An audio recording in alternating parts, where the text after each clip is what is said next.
Hello, everybody, and welcome to the EMCC Global Provider Summit. I'm really delighted to be hosting this session, this Innovation Hub.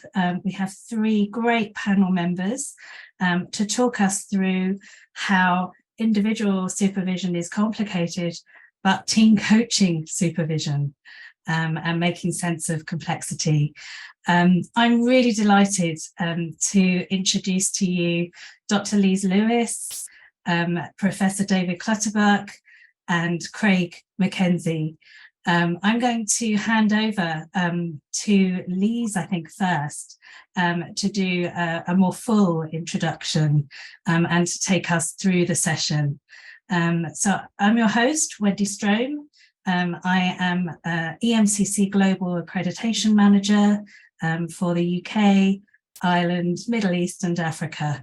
And I shall be sitting here in the background, contributing and helping. But for now, I'm going to hand over to Lise Lewis. Thank you, everyone. Thanks so much, Wendy. And yes, welcome again from myself, David and Craig. Sadly, we don't have Tony with us today because I think he's off somewhere else, or he's not here anyway. He was unable to join us. So it's just the three of us. And as Wendy says, we want to talk about this complexity of team coaching supervision. So just to give you a bit of background about how we arrived here, we thought it was a good idea, to do something about team coach supervision. So we've been promoting supervision for individuals for some time. And we thought, well, team coaching is exploding onto the scene. And what else would you need but some supervision to go with it? So we got together, the four of us, and said, well, why not run a pilot? We could put a training program together and we could assume what team coaching supervision might look like, but then, we could get it very wrong. So we thought, well, if we do a pilot, we can co-create with those that would like to join us and have the energy to co-create with us, and also, obviously, some experience. We were focusing the program somewhere probably, say, senior practitioner level, because we believed that whoever became a team coach supervisor would have not only team coaching experience, but supervision experience as well. And so we put it out there, said, come and join us. This is what we plan to do. We're kind of creating it a little bit ahead of you, how to have something to talk about on the modules, but we really want your input. And so we're going to tell you the story of that today, basically. And so let me just say again that we haven't, I suppose at the time we started the pilot, we didn't have it completely together, but we think we have now. So as I say, we're going to take you through that journey. And, maybe we can just share our experiences of what that pilot looked like. So let me hand over to Craig. And Craig, could you just kind of reflect and say, well, this is how we came together in the pilot. This is how it all worked out. And then we can go on to have some breakouts. We want your input as well today, because you're all part of this process, and show you what we've arrived at over the time. I said I'd hand over to you, Craig, and then continue talking. So I am now going to hand over to you for your memories of the pilot. Thank you. Thanks, Lise. Lovely introduction. Appreciate that. So delighted to be with everyone here today, and certainly our journey. So Dave, Lise, and I, began this project before Tony joined along with us as well, and we began to discuss what are some ways we could go about this. And we went with a really structured sort of framework, self-assessment inventory based around the individual supervision capabilities, and we quickly learned, and were, I would say, our pilot program participants potentially created a revolution around that it was just maybe a bit overly structured. And we quickly moved away from that and began to adapt and create things that were slightly different. And we wanted to have the kinds of conversations that would enable awareness to be increased for them, and particularly around this whole idea of complexification, which is a word that we invented as part of the seminal paper that we presented on. And of course, we had all the evaluations, we had lots of conversations, we had a tremendous amount of notes from all the sessions, including the feedback. And then what happened was we began to really look hard at what we had done, and we restructured the whole program, Lise and I, and moved things around and added pieces. And eventually we came up with a new framework that we're going to share with you today for the first public unveiling of that that's ever been done. And but also, we really boiled it down to some clear pieces of the puzzle. And what we really want to do is, of course, create a bit of a generative dialogue. But before we jump into that, did I cover a little bit of what we needed to cover, Lise, or is there something that I missed that was important? And we need to get David involved also in this. So maybe I'll hand over to David and you can share your experiences, and then we'll begin to share slides and share where we're headed today. Thanks, Craig. I mean, I think that's a lovely summary of where we started. It was an exploration more than anything else. We were heading into completely unknown territory. In 2017, Alison Hodge and I did a survey of Team Coach Supervision to try and understand, what did people think was Team Coach Supervision? Who was doing it? What were the kind of issues? And it was all over the place. There was no real sense of the role at all. And so, and I think we presented it at an EMCC conference in that year or the year after. So we were really grateful for the participation of so many very experienced coaches, most of whom had some experience of team coaching or of working with teams. But all of whom were able to bring their own unique perspectives on this. And what that showed us right from the beginning is trying to create something that was simplistic and nice and neat was not going to work. This is something where, just as team coaching is characterized by its messiness, we were finding that this obviously translated into the team coach supervision as well. So I think the whole process has been one of collective learning, which actually, when you think about group supervision, that's what we're doing in group supervision. So it's been fun.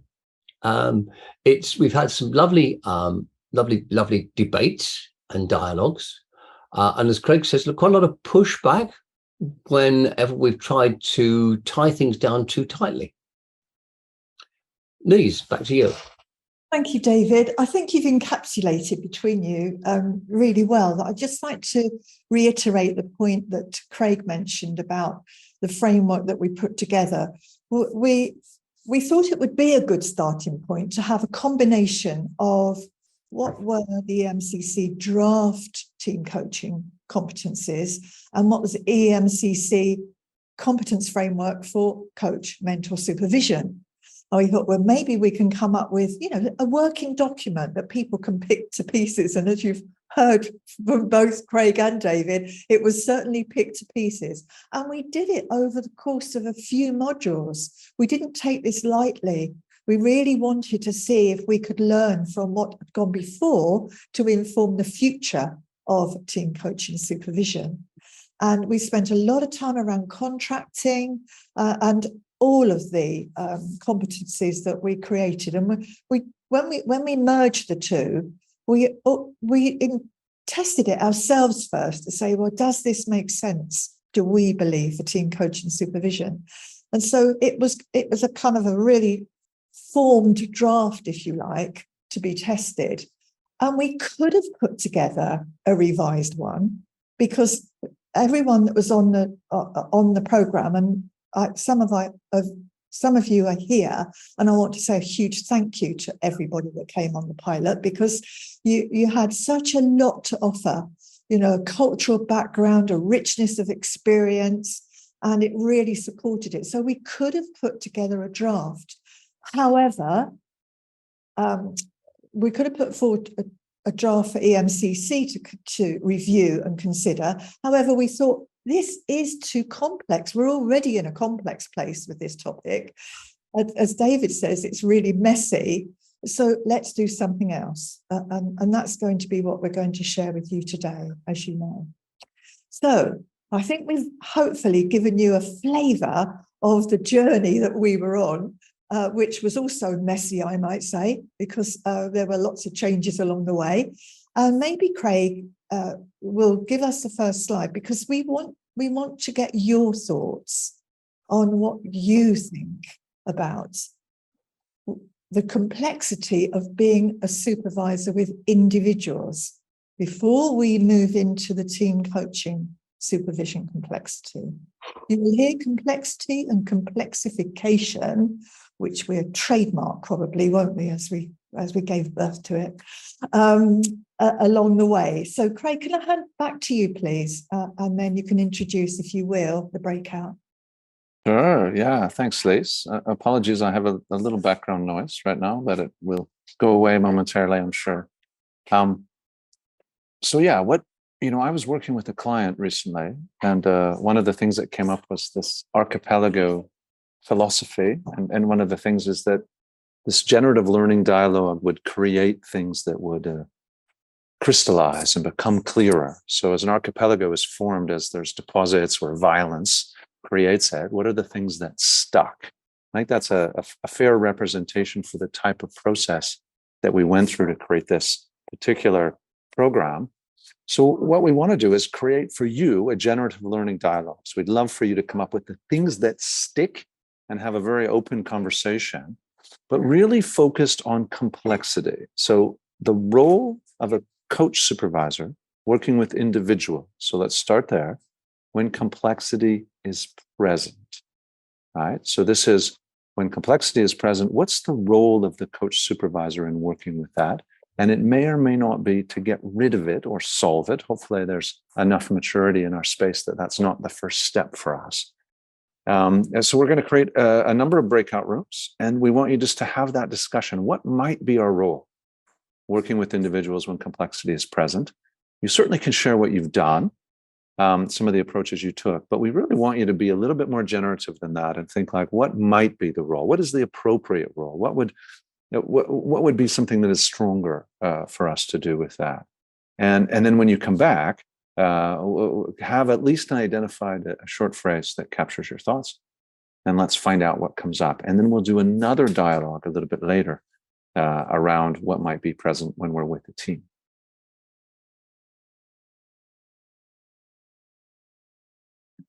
And I think, one of the things we've learned is that if we, that in the team coaching supervision space, again, we're working with our clients are, of course, the team coaching pairs in some cases, and groups of team coaches who may be in pairs or may not be. So the pairs may be in the group, and also one member of the pair may be in group supervision and the other member may not. So part of the interesting thing is as we challenge team coaches to work in team coaching pairs, then that creates some interesting dynamics within the context of that. But our perspective on team coaching supervision isn't that it is helping the team coach to reflect on their practice in service of their development and their work with clients and all the other parts of the normal sort of supervision journey, whether that's formative, normative, and restorative, or however we begin to define that. Anything to add, David, or at least just to give us a little bit more of a general context? Is there some people who are new coaches, some people that may be new supervisors, and some people that may not have any experience with team coaching or supervision as well? I'm noticing the number of these things, like bringing the meta context. It's about raising awareness of what the coach doesn't see within the systems around them. So even at the very basic level of one-to-one coach supervision, we help the coach see themselves and their clients within their systems. I think it's important to bring in systems at this moment, because that's going to be expanded on for team coach supervision. That the role of the supervisor is to help the supervisee or the client, whichever phraseology you want to use, to see beyond what is now in front of them. Because sometimes we can get, especially for new coaches, we can get more inward facing. We can take on more responsibility onto ourselves. And therefore, supervision helps us to kind of work through that and see what other possibilities there might be. And it's also a platform for us to, as supervisors, to help the client or the supervisee to reflect on themselves, about where they're coming from, and what models or tools they've tried. And maybe being too involved in those models and tools, and suggesting or helping them to source other ways of supporting their clients. So we're talking about three or more, at least three people in this conversation. The client as the coach, and the coach with the supervisor. There's at least three people in there, but there's many, many more stakeholders in that wider system. And it's the role of the supervisor to journey into that and to see what's happening, and to also pick up kind of any sense of what's going on for the coach with their client. What's that relationship like? What's the relationship that's happening between the coach and the supervisor? And to see what we call in our jargon the parallel process, is what is happening between the coach and their client also being picked up by the supervisor and the coach.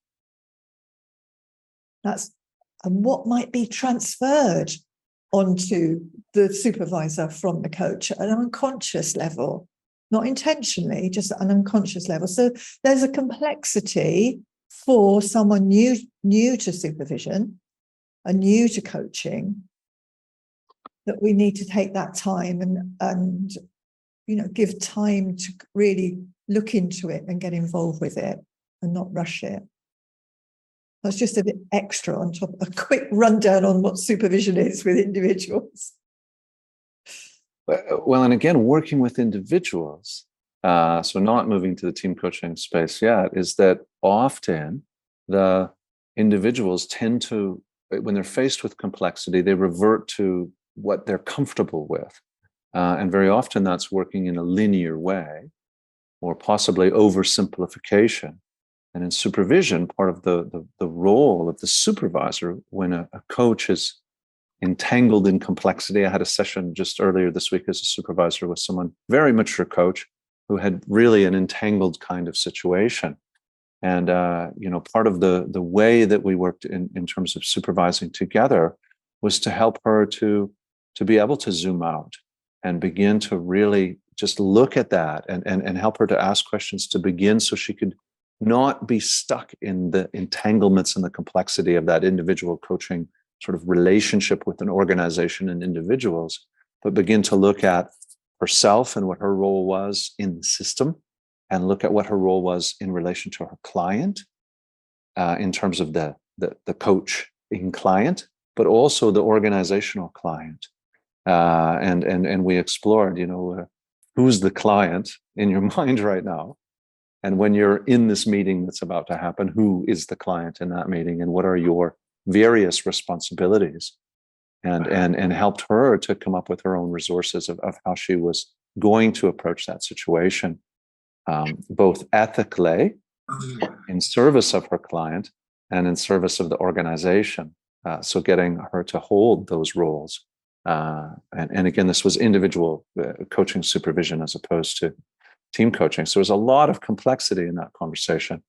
But the role was to help the coach see the systems that they were a part of, and also zoom out enough to begin to see what were the impacts of various courses of action and her ways of thinking, enabling her to bring her wisdom, which she had plenty of, to figure out how she was going to manage herself and manage that situation more skillfully.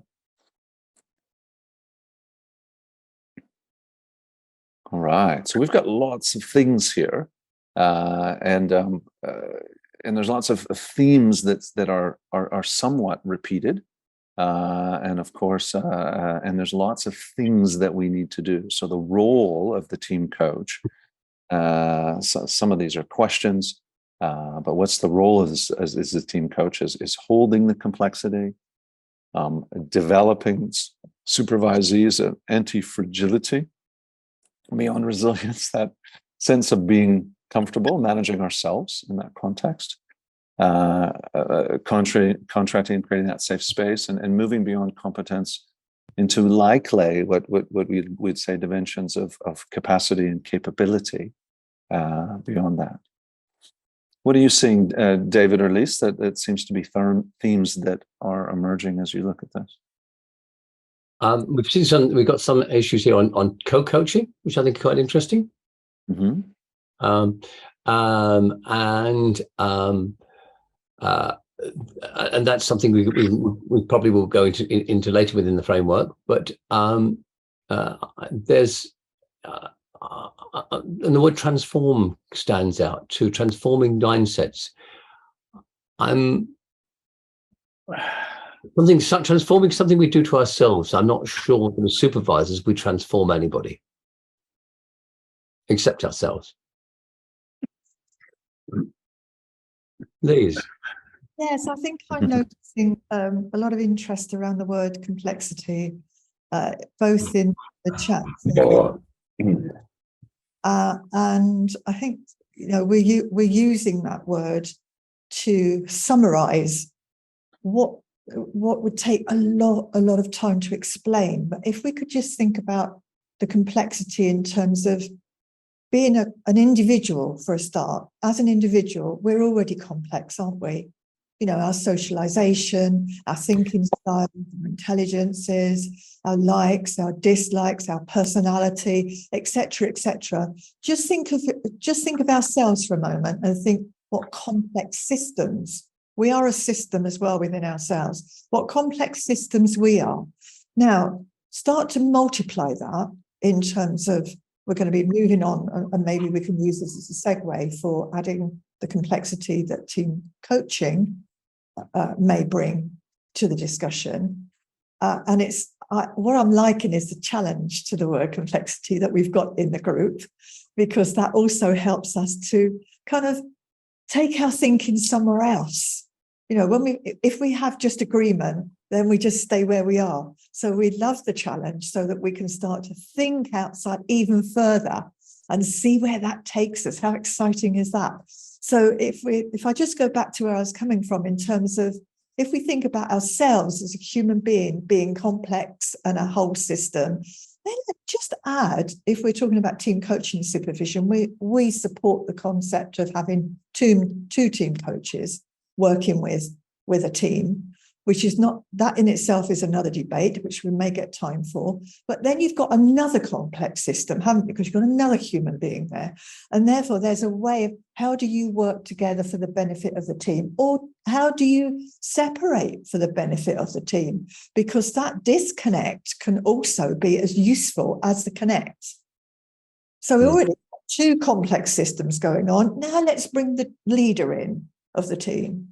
If the team does have a leader, of course, we do have leaderless teams. So that's another level of complexity. But let's just say we have a leader for just example's sake. So then we've got another human system. So we've already got three. And then we bring in the team. It may be average team, say 6 to 8, although I've heard of even bigger teams than that. But let's just say 6 to 8. I've got to start adding up now. So we've got 9 to 11 people now that we're thinking of in this complex system. That's just our immediate system that we're working with as team coach supervisors. We then move beyond the teams they're working with, maybe the departments they're working with, the wider system within the organization they're working with, the culture of the organization. Yeah. The system just goes on and on. The stakeholders outside, the supply chain, and on. I could go on, but I hope that gives a flavour of where we're coming with complexification in terms of drilling it back down again to the micro level of what's happening between team coaches and the team to see where that takes us. I'll leave it there for now. And if I can hand back to you, Craig, that would be great. And unless either of you got anything else to say, to add in what we might do with team coaching supervision rather than individual. Yeah, Yes. I'm curious, David, if I know you're about to say something, so why don't you jump in and then we'll shift to team coaching space. Yeah, sorry. Yeah, I thought I was just checking with Lisa. Is that question aimed at you and I, or is that question aimed at everybody? I think it was aimed at everybody. What other thoughts other people have? Yes. I'm very keen to tap into the wisdom, the collective wisdom of the group. Well, yeah, the next piece is really beginning to look at if this is what and not everyone answers the question, of course, which is relatively normal. Is the idea is what's the role of the supervisor when they're supervising an individual coach and there's complexity in the relationship or complexity in the room. So some of you went in other directions, which is, of course, always going to happen. But really looking at what's that role, because the next conversation is like, what's the role of, is there any difference, or what are the additional challenges that we face as team coaches when we're there?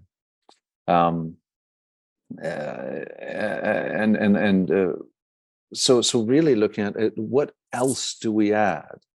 So what's different if there's a team? So as you look at what you wrote or what someone else wrote, then we'd love you to just comment on that and saying, what would you potentially do? And I'll just demonstrate that, for example. So here in the middle, there's this piece on contracting and creating a safe space. And just alongside that, we'd put like one of the complexities might be contracting with more than one team coach. With a team coaching pair, which is an area that we have identified as a key thing. Team coaching. My spelling is horrible. Right? So there's adding that piece to that. So having a look at it, it's beginning to think. And I'll add another one here, and maybe managing stuff is duplicated. So I'll just adjust that slightly, which is great. ×2. Is the additional piece here would be managing self with two different individuals. Might be something that is a feature. So yeah, what would you add if you were working? So a coach working with an individual coach. I mean, a supervisor working with an individual coach where there's complexity in the room. And now a team coaching supervisor, or working with more than one team coach, or a group of team coaches, or even an individual team coach who's working with the team. So what might we add to some of these pieces that would really help to do that? Or if it's already there, just put a check mark or something around it. That would be also okay. Great. We've got parallel process. I'm wondering when somebody was going to put parallel processing going up. Yes. I think for me, it's amazing how many times we have to stop as a team coach pair and just say, hang on, are we actually mirroring what's happening in some kind of behavior that's happening in the group or the team that we're working with? And if you've got two very experienced team coaches, you get to know that, you instinctively see that, and you pull it out. But an inexperienced team coach very often doesn't see the parallels. until they bring them to supervision and they begin to unpack what was going on in the behavior of them as a team of coaches and the team itself. Comment too on this, but on the word contracting here. We've got multiple contracts going on, and the contracts keep multiplying all the time in the room. If you've got 8 people, you've got 56 contracts just between them, let alone between you and those people and the team and the team coach or team coaches. You've got a whole bunch of contracts with people who are not present in the room, like a sponsor, or other teams with which they have a relationship. There's a bit of frustration with the whiteboard,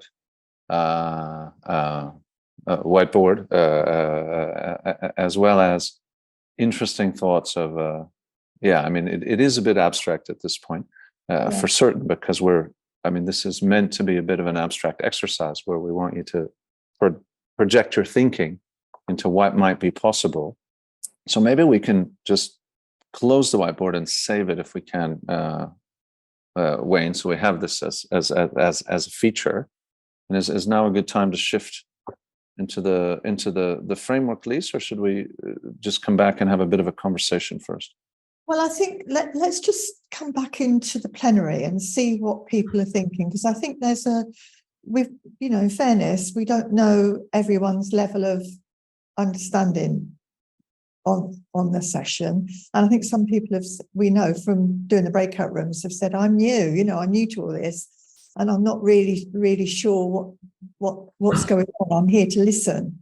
So I'm wondering if we could have any questions that will clarify some thinking, and maybe have those. If they don't come through, then we can move on to showing the new framework, which may help that understanding in terms of where we arrived at after reflecting on the pilot. Yeah, I see a question here around personality types. Does this come in to this? This question from Emma. Thanks, Wendy. It depends on how you connect to personality types and the theories behind it, and how much you feel that's valid or how much you use that.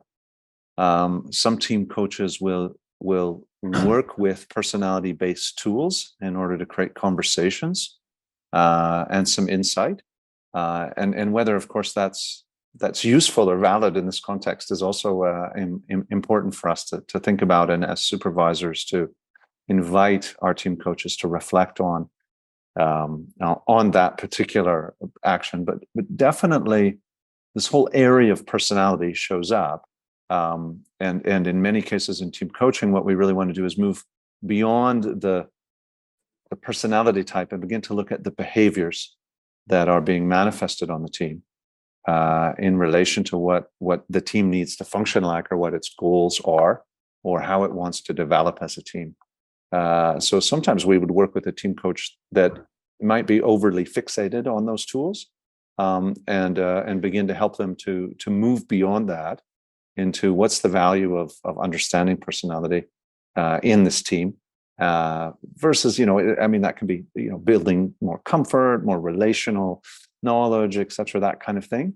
But it may not actually help the team achieve what it needs to do.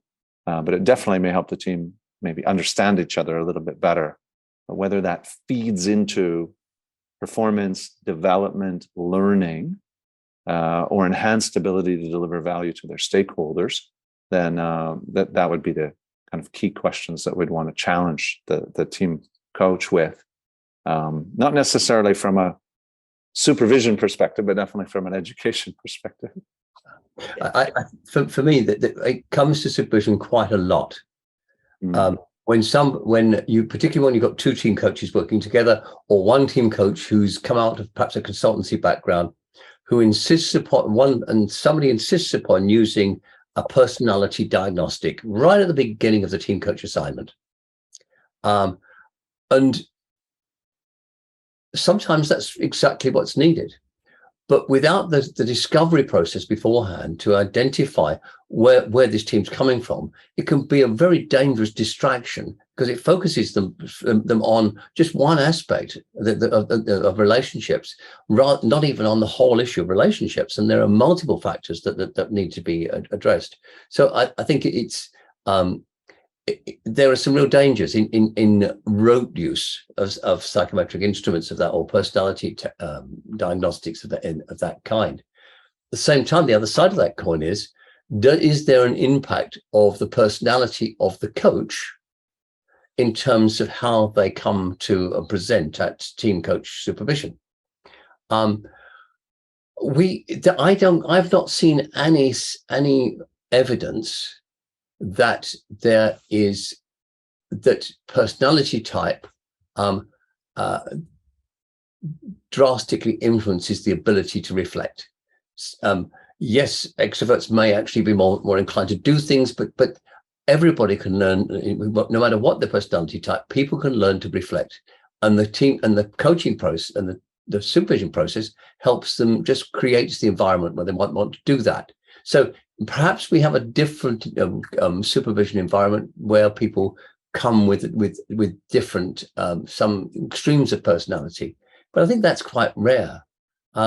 What's more evidence-based, I think, is the neurodiversity, which is only loosely related to personality.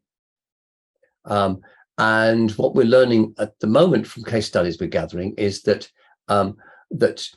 whether you're a coach working with a neurodiverse client or a supervisor working with a neurodiverse coach, you will need to meet them at least halfway in order to help them to interact most effectively with the supervision process. Right. Well, maybe let's come back to this. What is the purpose of team coaching supervision? I think so, because it's been asked quite a few times. Do you want to start on that, Lisa? I kind of thought we covered it a little bit, but maybe we need to just go a little bit more. I think we're taking a lot as read because it keeps coming up. So I think we need to stop there a bit and look at that. If I can give an example of from practice of working with two team coaches, and the idea of supervision is that, you know, people, either individuals or team coaches or group of individuals, they could be a group of coaches or a group of supervisors, come and meet with a supervisor, and it's an opportunity to, just with individual supervision, to have some reflective space, time out to just pursue a situation with a client, to have a look and unpick it, and for the supervisor to observe where the supervisee, let's call them supervisee or team coach supervisees, coming from in their practice. And through that observation and reflective questions, then the aim is to support development. Let's think about supervision simplistically for now as development. It's developing the team coaches, that's what we're talking about today, to take their practice in a different direction, to another level, to support their clients, to support themselves. But let's just, if we can just hold that simple definition of it. And in the situation I was with these two team coaches, they were different ages, same gender, different ages. And the older of the two came online first because there was an issue with technology for the other one to come on. And I was already getting a sense from this first team coach about taking on a parent, if we look at transactional approaches, taking on a parent role with this younger team coach. So what I have to think about in those circumstances is I don't adopt then the observations of the first team coach and assume things about the other team coach before they've arrived. So that's my role as supervisor, just to observe what is being presented not opinions and everything else, but what I'm seeing. I'm not saying I'm always right, but it gives me information to open up that dialogue and start to ask questions.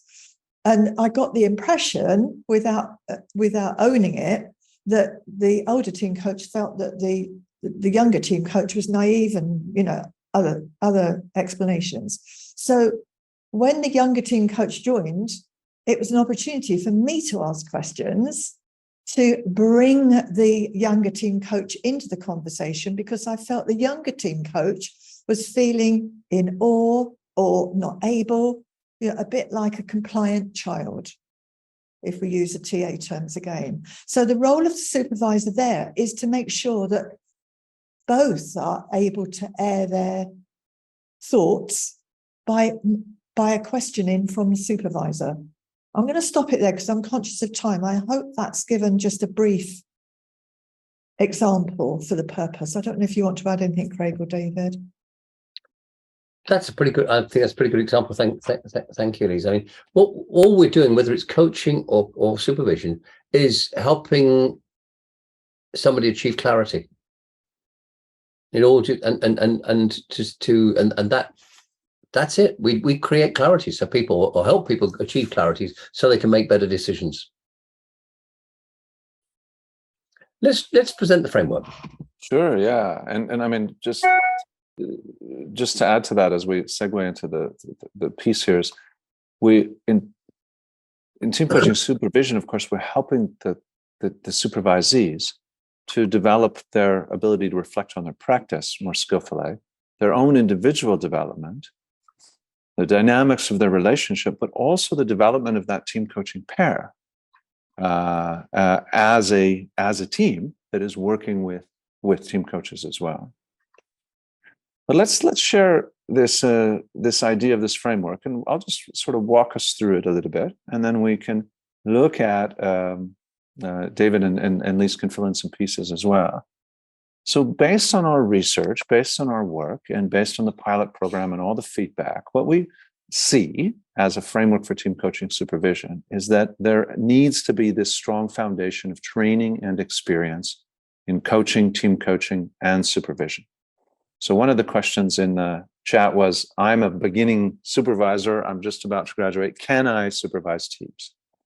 Of course, no one can stop you from doing that, but we would hold that there is value in and necessity because of the nature of the team coaching engagement for there to be a little bit more or a lot more, both experience and training.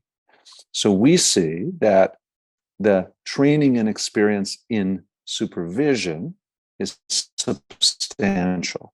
The training experience in team coaching is also existing, and most team coaching programs require the pre-qualification or the prerequisite, specifically in EMCC accredited programs, where we need to ensure that that's in place, that they have adequate experience as a coach before they learn to be a team coach, because of the increasing demands on their ability and the need to master some of those skills and supervision. So the ideal team coaching supervisor has experience in coaching, substantial, team coaching, and in supervision. So beyond training, but also that aspect of experience. Is there anything you want to add, Lise or David, to that foundational piece before we get into how the framework works? I think an open mind is also useful. Yes. Yeah. Curiosity. It seems to be a quality that team coach supervisors, all of those that we spoke to, it's such an all-pervading quality that they bring. Great. Well, thank you. And so here's what we see. So we would say, I'll start with the teams and team coaching piece. So the need of the team coaching supervisor to have a broad understanding of the various methodologies that are applied to team coaching, the dynamics of teams, and the dynamics of the team coaching relationship and processes within that. We wouldn't say that you necessarily need to know everything about it, but you need to know enough so that you're not tempted, as someone mentioned in the chat as well, to see complexity as something that we need to simplify. Complexity is something that exists, and we need to actually help team coaches to resist that need to simplify, but also for ourselves as well, and avoid jumping into solving modes and other linear types of processes around it. So we see that as a core component. We then see the use of self, and how the use of self in team coaching supervision requires different kinds of contexts where we're using ourselves. So including the way Lise described in her own, being able to pull back from or manage herself as something came up, and then use herself, her wisdom, her knowledge to create that kind of conversation, but also the use of self in relational, and also in the use of ourself in systems. And then there's this piece of complexification that the team coaching supervisor would have the ability to work with, hold, understand, and continuously develop their own ability, as well as the ability of the team coach to understand systems, what's happening in systems, the team coach's role in the system, and also beyond that to complex adaptive systems and into meta systems. So to be able to be comfortable with the complexity and be able to not necessarily work with it, but help the team coaches to work within it to be effective. And then finally, a large piece on developing wisdom and maturity. You'd say, and this is partly that experience need for the team coaching supervisor, to be able to bring a high degree of wisdom characterized by strong emotional competence, cognitive competence, attentional competence, and motivational competence, to bring a very strong sense of balanced wisdom into the relationship. So let me leave it there and turn it over to David and Lise to fill in some gaps and add some pieces. And then we'll get your reactions and thoughts and questions about the framework that we've developed. I don't mind jumping in quickly on use of self, Craig, because I think please. We realise more and more that we have an impact, clearly, just walking into and sitting with the team coaches that we'll work with. And I think, a lot of coaching schools, I understand, have this idea of we must keep ourselves out of this conversation. We mustn't interfere with the client's system, mustn't bring any of ourselves into. Well, we know that's an impossibility, because just by sitting there or standing there or being on Zoom with someone, we bring ourselves into it. But we bring ourselves even more into conversations as a team coach supervisor. And I think we need to role model. We need to be aware of ourselves. We need to role model that we're looking after ourselves, because one part of supervision is to ensure the well-being of our supervisees, and have that resource in ourselves to keep our energy levels up to meet this complexity and whatever the team coaches may be bringing to us. And to have that adaptability, because the ambiguity is there with us all the time. In the whole, the world around us is totally in turmoil at the moment in different directions. And so we have to kind of think about where that's coming from. That relational intelligence as well, that we have an understanding about relationship. That leadership is so changing now beyond that hierarchical approach that we've had into being relational leaders. We have to rely on our people. We have to bring them together in some way to manage that complexity, to use that word again, and be adaptable, and to create the psychological safety for the dialogue and enabling engagement. Flow with the dynamics that are there with us all the time, and being human. Let's be vulnerable with this together. We're all in this together. Let's not stand apart as a supervisor. or a coach come to that. We need to be part of that system about what it's like to be vulnerable. Let's care about, let's use the word love. Let's bring love into our conversations. You know, we talk about compassion more now, but we need to be thinking we're all interdependent. Let's behave in that way and create, you know, this togetherness and that systemic intelligence that you mentioned, Craig, about, you know, looking at the world through a complex, adaptive lens, systemic lens, and think about the culture within the organization, the political environment in the organization, outside the organization, what's happening in the environment, what's happening in society, what's happening with technology, which, you know, David might like to say something about on that, and that constant change. So I'll just say that for now in view of the time. And maybe, David, you would like to talk about that. I think I'll just pick up on the word wisdom, because the wisdom part of it is so important. We use this word wisdom without really thinking what it means. And wisdom is generated by reflection on our experience, or both our own experience and vicarious experience too. And I define three kinds of wisdom. There's skinny wisdom, which is being an expert in a particular subject. And that's under that kind of wisdom is very easily replaceable in many cases by a machine. There's broad wisdom, which is wisdom that comes from being a human being, from life and your experience and other people's experience.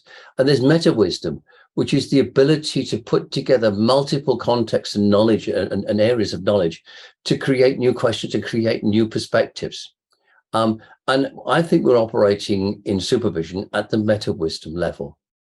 We are enabling the other person, the coach, to bring to shuffle the pack, if you like, of their own learning and insights and knowledge, in ways that will give them different ways of thinking about themselves and the way that they coach, and we're adding to it the things that we bring from our mix, our wonderful eclectic mixture of experiences and insights and tools, everything that we bring. So it's a richness that comes from supervision. Now, when we're applying this to a team, part of what we do as a team coach is help the team to access and grow its collective wisdom. And we talk about, collective intelligence, that's one thing, but collective wisdom is something over and above that. Collective wisdom is about how we actually integrate all that knowledge and experience and so forth into something which is a driver of the personality of the team and how it's going to grow, how it evolves in a conscious way within the context of its systems. Yeah, lovely, David. And also, of course, we need to be ahead. And that's one of the things that this framework says, is that this is where we need to be pushing the limits for ourselves in our knowledge of teams and teaming and team coaching, and in our use of self, in our understanding and ability to work with complexification, and also in our development of wisdom, and helping our team coaches to reflect on that practice that we're supervising, so that they cultivate the wisdom that enables them to create that kind of conversation that David just shared about with the team's collective wisdom. There's so much, there's many layers to this. So what we want to do now is, hopefully breakout rooms will work a little bit smoother than they did last time, but we'll see.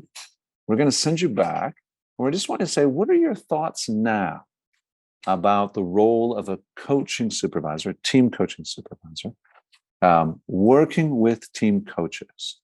So the role of a coach supervisor working with team coaches who are working with teams, to extend that statement a little bit. And we want you just to go to breakouts for a short time, and we'll come back and just have you type into the chat some of the things that are emerging for you. So you don't have to come up with a shared result. You can come up with your own stuff.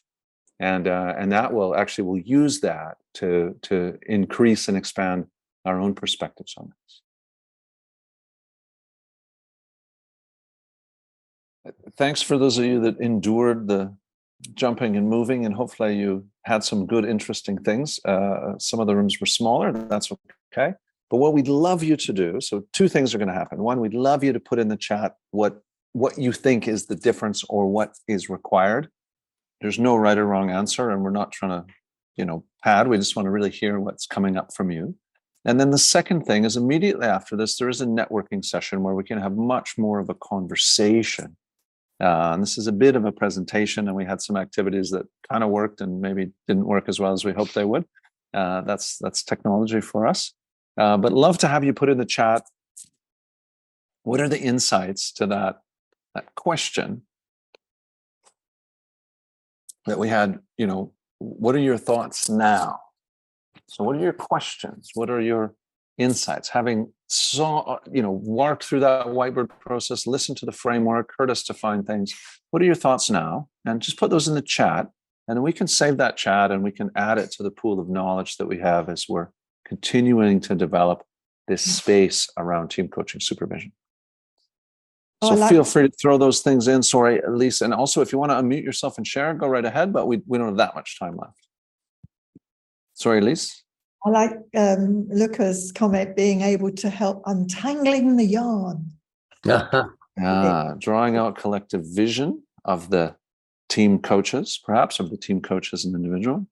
Much broader perspective, systems, layers and dimensions to manage. Thank you, Wendy. Yeah. Finding commonality within complexity. Love that.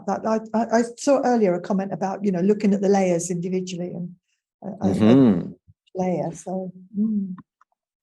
And then Jane's thought about what can I do for my clients? What can my clients expect from me? And also, how do I need to develop so I can be in much more service to my client? Do I need to develop wisdom? Do I need to develop the ability to use self? It is very important.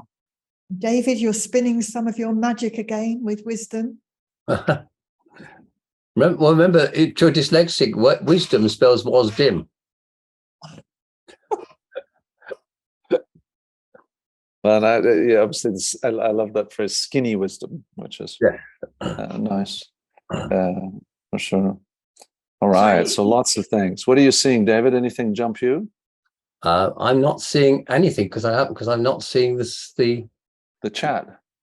On the chat. Sorry, yes, right. I was looking for the whiteboard. There we go. Cheryl's question: what would this framework be used for?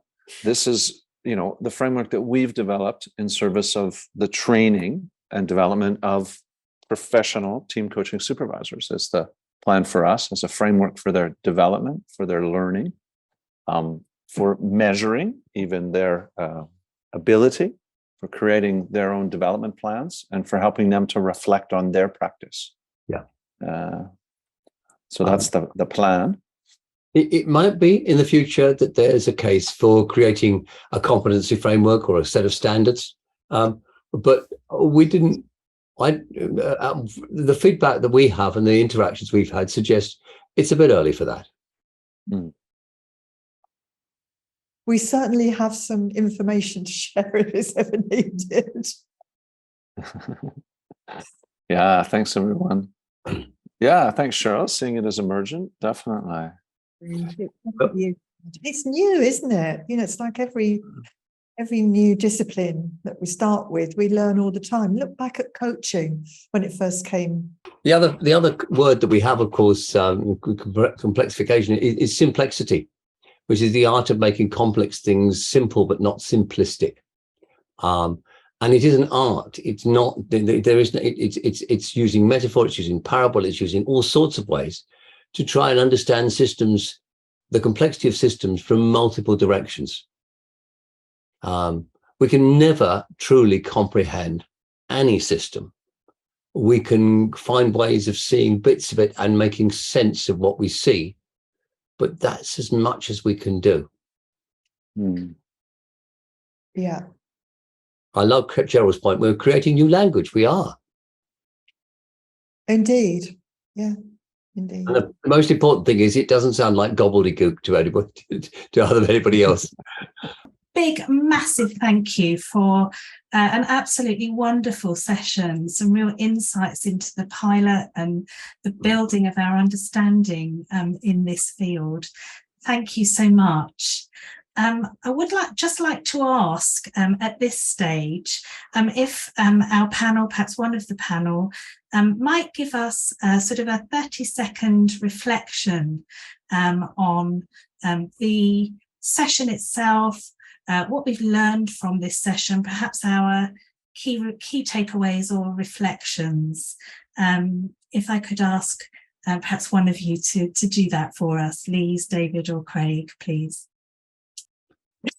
Okay, I'll jump in and say something, and perhaps one of the others can come in. For me, one of the big lessons of this is that we are presenting something which is complicated and requires us to think in different ways. And because of that, we've got to learn ways of of making this accessible to the great army of coaches, the great army of supervisors. And I think we've got a lot of work to do that. But it's important for the future of coaching that we do.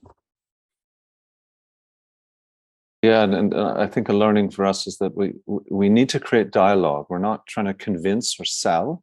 We're looking to create dialogue. Our approach is generative and dialectical in trying to create this. So every time we do that, we learn more. We bump into things. We bump into the same things. And we bump into different versions of things and new things. So thanks for all your input and perspectives. It's enriched our work and hopefully enriched your work as well. Lise? Yeah, I'd just like to echo that thank you so much for your input, because it is a journey we're still on.